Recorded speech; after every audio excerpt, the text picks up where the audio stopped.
Now, next comes the solid state method. The solid state method dosimeters अब इसमें discuss करेंगे. There are a number of solid state systems which are available जो कि use हो सकते हैं absorb dose को मेजर करने के लिए. जो डोजीमीटर्स हैं, आयनाइजिंग रेडिएशंस कितनी एब्जॉर्ब हो गई हैं इन्वायरमेंट में, किसी प्लेस में, उसको मेजर करने के लिए ये डिफरेंट डोजीमीटर्स हम स्टडी कर रहे हैं, जिसमें क्लोरोमेट्रिक जो था वो थर्मल डोजीमीटर था, केमिकल डोजीमीटर्स में हमने फ्लिकर डोजीमीटर पढ़ा, और अब यहाँ दो तरह के सॉलिड स्टेट मेथड के थ्रू आप किस तरह से डिटर्मिन कर सकते हैं डोजीमीट्रीज को या एब्जॉर्ब डोज को, वो स्टडी करेंगे. There are several solid-state systems available for the dosimetry of ionizing radiation. However, none of the system is absolute. It means absolute कोई भी जो है आपको बहुत precision के साथ with accuracy जो है absorb dose की measurement नहीं देता. More or less हम approximately कह सकते हैं कि space के अंदर कितनी absorb dose है. सो हमें कैलिब्रेट करना पड़ता है उसको. कैलिब्रेशन में रिक्वायर्ड क्या होता है कि आप डिफरेंट मेथड्स को अप्लाई करें और उसको मेजरमेंट को आप एक्यूरेसी के करीब लेके आएँ. एक तो तरीका क्या होता है कैलिब्रेशन का कि एक आप मेजरमेंट आप कर रहे हैं लैब में, तो आप उसको अगेन एंड अगेन रिपीट करें. जब आप उसको 4 to 5 टाइम्स रिपीट करते हैं और उसकी मेजरमेंट्स लेते हैं और उसमें चांसेस ऑफ एरर या deviation in the measured value निकालते हैं, तब आप उसको कैलिब्रेट कर रहे होते हैं उस वैल्यू को. सेकेंडली कि एक चीज़ आप मेजर कर रहे हैं, हम कंसिडर करें कोई लेंथ है जो मेजर कर रहे हो, उस लेंथ को मेजर करने के लिए पहले आपने स्केल लिया जो कि मिनिमम उसकी लीस्ट वैल्यू जो वो मेजर कर सकता है, वो अगर कंसिडर करें 0.1 सेंटीमीटर है, इससे लीस्ट की वो नहीं. हम कोई और इंस्ट्रूमेंट यूज़ करें जिसकी कैपेसिटी हो 0.001 हो, तो ये कैलिब्रेट करनी है. इससे मतलब क्या है कि आपने उसकी मेजरमेंट की एक्यूरेसी को, प्रिसीजन को बढ़ा दिया. ठीक है, तो हम इस डोजीमीटर्स के अंदर भी ये कर रहे हैं. So there are two types of solid state dosimeter. Number one, integrating type dosimeter. Integrating type dosimeters के अंदर thermoluminescence crystals, radiophotoluminescence glasses, optical density type dosimeters such as glass and films. Second category of solid state dosimeters are electrical conductivity dosimeters. इस electrical conductivity dosimeters के अंदर semiconductor junction detectors, induce conductivity in insulating materials, ये आपका use होगा. लेकिन ये जो है नेम्स आपको याद रखने, ऑब्जेक्टिव में भी इसको पूछा जा सकता है. तो इसमें जो मोस्ट पॉपुलर हैं यानी जिससे मेजरमेंट जो हैं नियर टू एक्यूरेट आती हैं, वो आपके थर्मोल्यूमिनेंस डोजीमीटर्स हैं और फिल्म टाइप डोजीमीटर्स हैं. तो हम इन दो डोजीमीटर्स को डिटेल में स्टडी करेंगे. तो अगर सॉलिड स्टेट मेथड्स में देखें तो आपकी नंबर ऑफ डोजीमीटर्स हैं जिनकी आपको बाय नेम आपको पता होना चाहिए. Now let's start with the thermoluminescence dosimeter. Many crystalline materials exhibit the phenomena of thermoluminescence. Thermoluminescence क्या होती है? Thermoluminescence ये एक मटेरियल है, जब वो हीटअप होता है तो वो रेडिएशन जो इमिट करता है वो इन द विजिबल रीजन करता है. ठीक है, उसको थर्मोल्यूमिनेंस कहते हैं. एक मटेरियल कंसीडर करो कि एक मटेरियल का कैसे पता चलता है जब वो ग्लो करता है. एक मेटल है, उसको आप हीटअप करना शुरू कर दो और वो हीटअप होने के बाद वो कलर चेंज करता है. वो कलर चेंज का क्या मतलब है? It is emitting light. तो वो थर्मोल्यूमिनेंस के इफेक्ट की वजह से हो रहा था. तो ये भी फिनोमेना हम इस तरह से कर रहे हैं कि क्रिस्टलाइन मटेरियल है, वो एब्जॉर्ब करेगा आयनाइजिंग रेडिएशन, और जब वो एब्जॉर्ब करेंगे रेडिएशन तो वो हीटअप होंगे, और हीटअप थर्मल से है ना, वो एब्जॉर्बशन की वजह से हीटअप होंगे, और हीटअप होके वो रेडिएशन जो इनविजिबल रीजन करेंगे, तो वो आपको थर्मोल्यूमिनेंस के थ्रू पता चलेगा कितनी अमाउंट ऑफ रेडिएशन इसमें एब्जॉर्ब हुई है. When such a crystal is irradiated, a very minute fraction of the absorbed energy is stored in the crystal lattice. Some of this energy can be recovered later as visible light if the material is heated. This phenomena of the release of visible photons by thermal means is known as thermoluminescence. अब वो कहते हैं कि जो आपकी ionising radiation, जब भी हम क्या कहते हैं कि डोजीमीटर का जो मेथड्स हैं different, they are not giving a precision of measurements, क्योंकि वो कहते हैं कि बहुत थोड़ा सा लिटिल अमाउंट जो है वो क्रिस्टल एब्जॉर्ब करता है एनर्जी को, और एब्जॉर्ब करने के बाद जब वो हीटअप हो जाता है तो वो विजिबल रेंज ऑफ वेवलेंथ के अंदर फोटॉन्स इमिट करता है।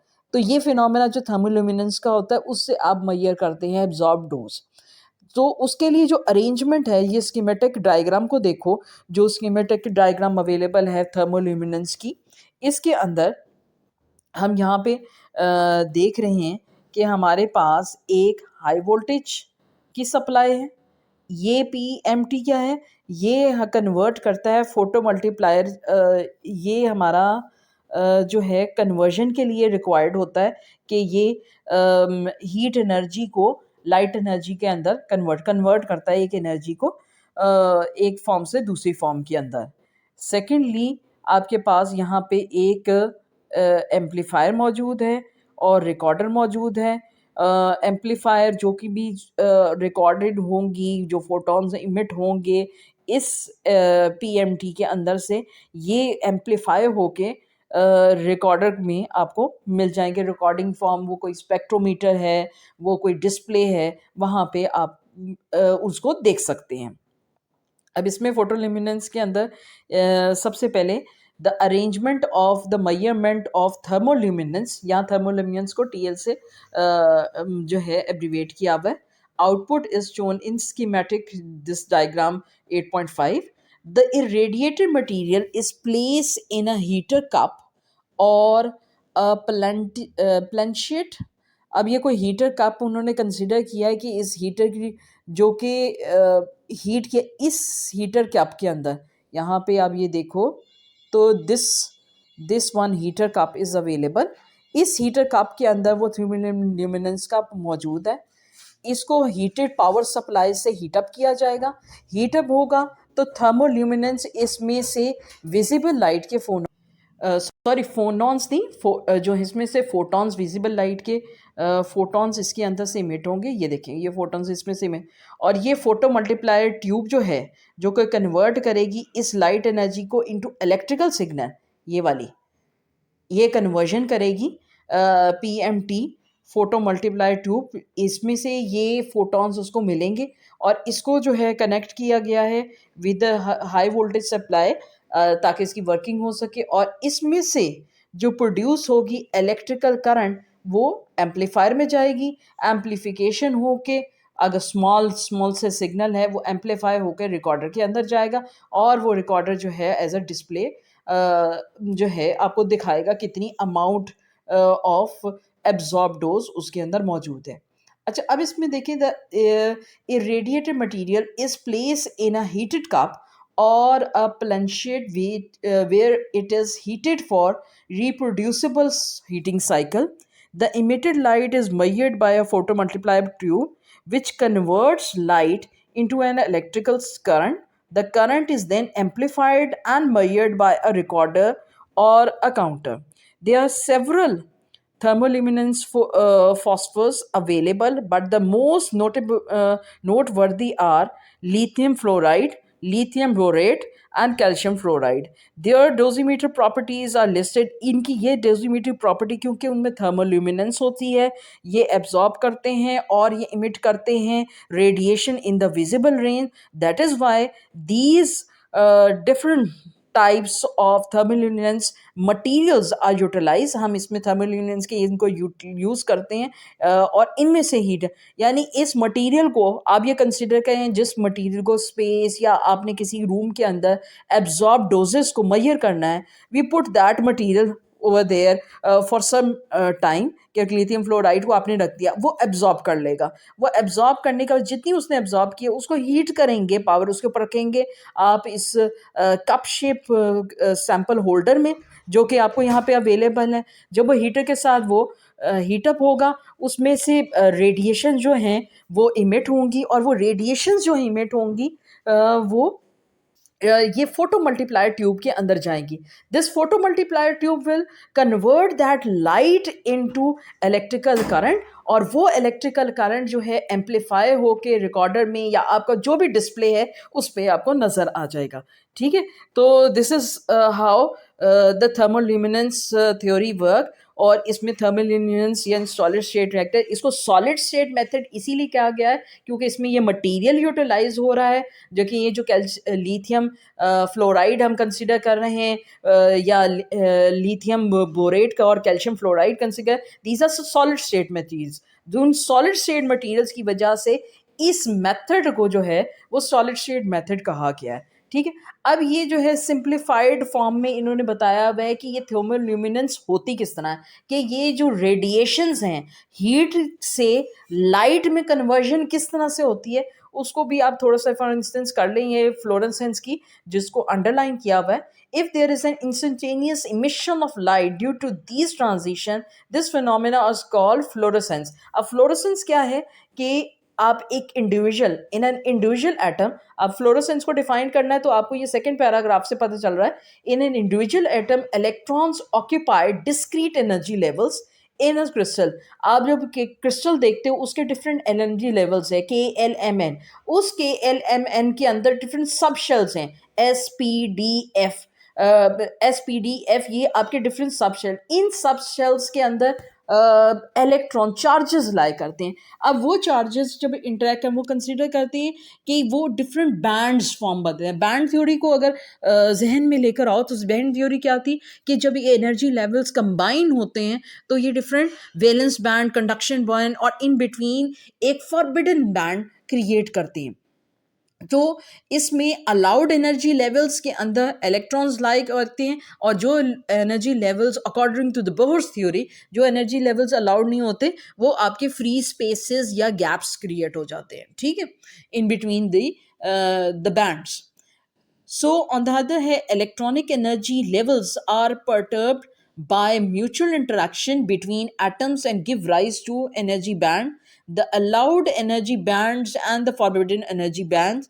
In addition, the presence of impurities in the crystals creates energy traps in the forbidden region, provided metastable states for the electrons.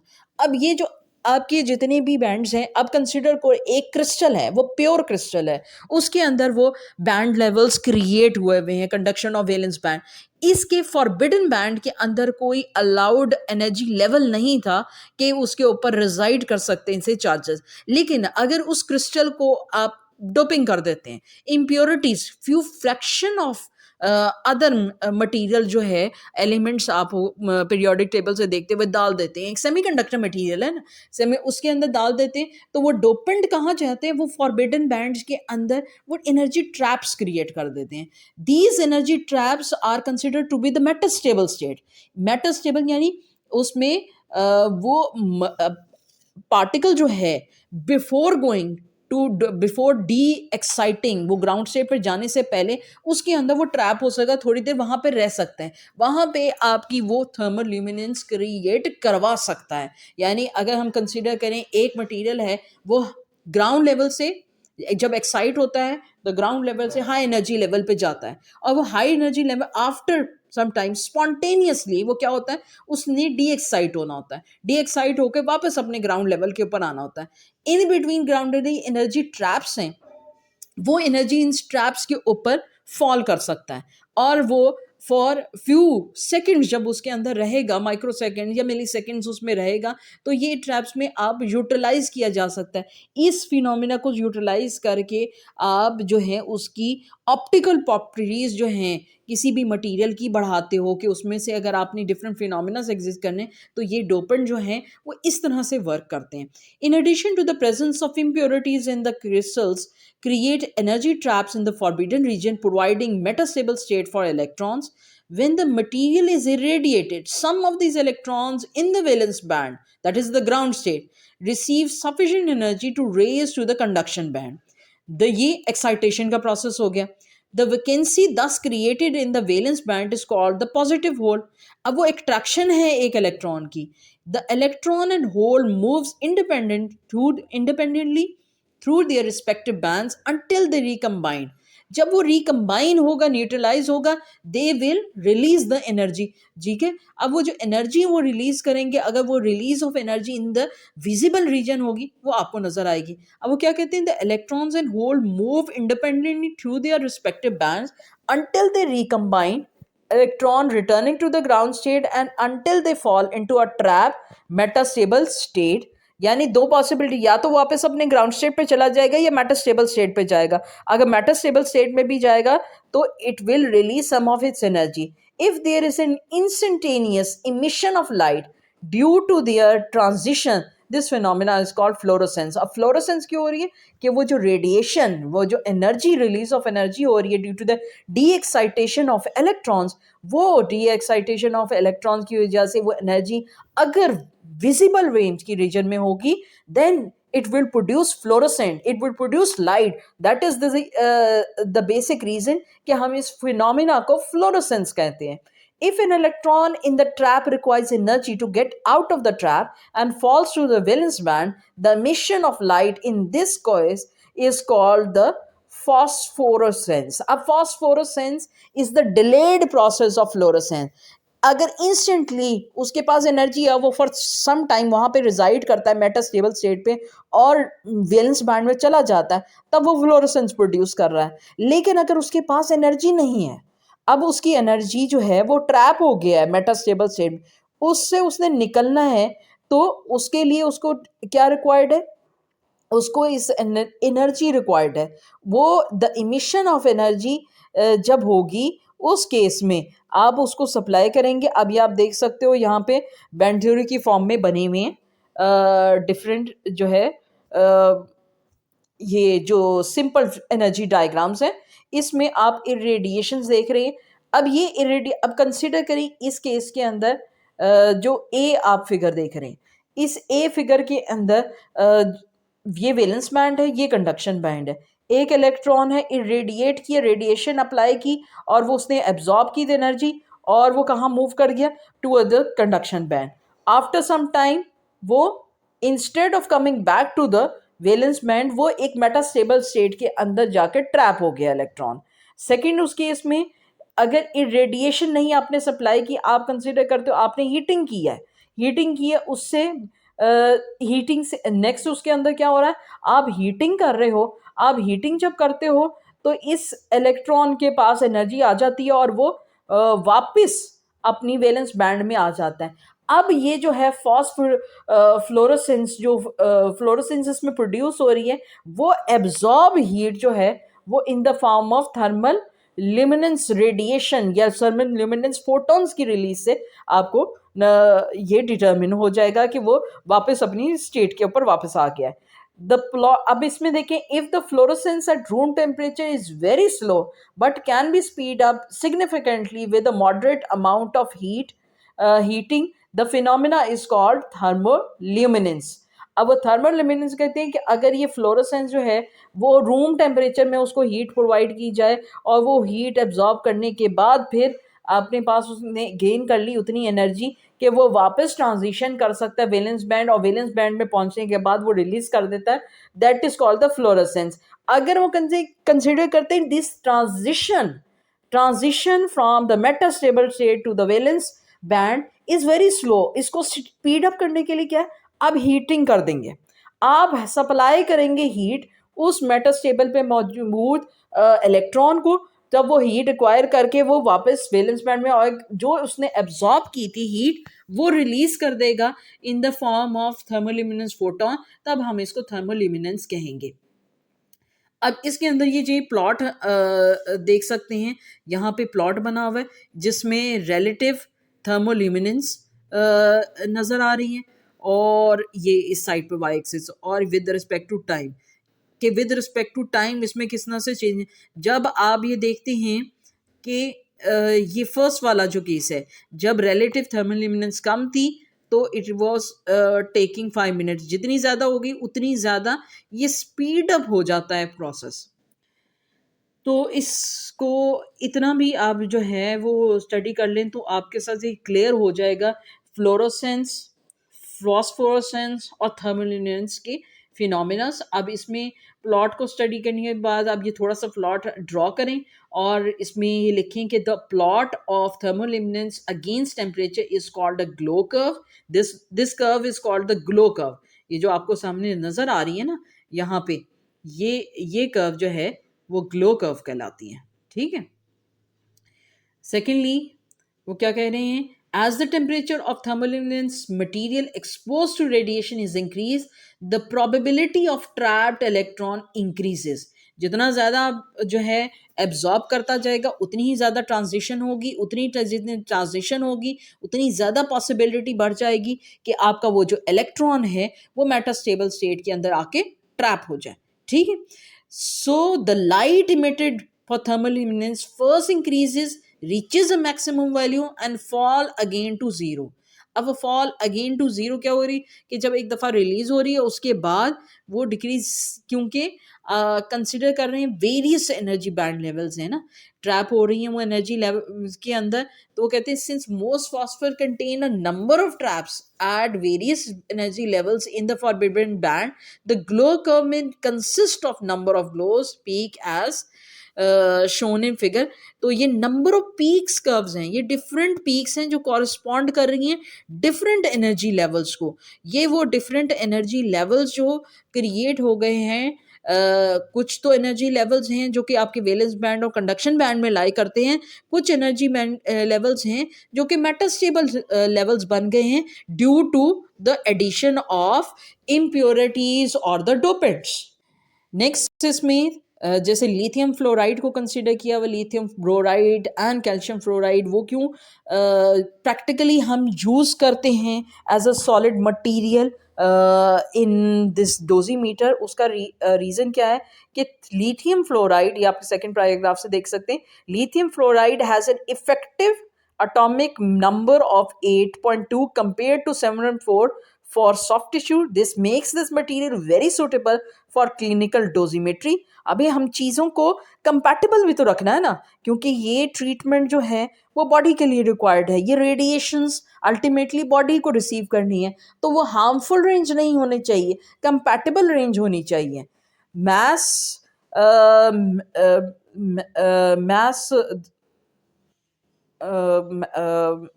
mass energy absorption coefficient for this material has been given by grinning.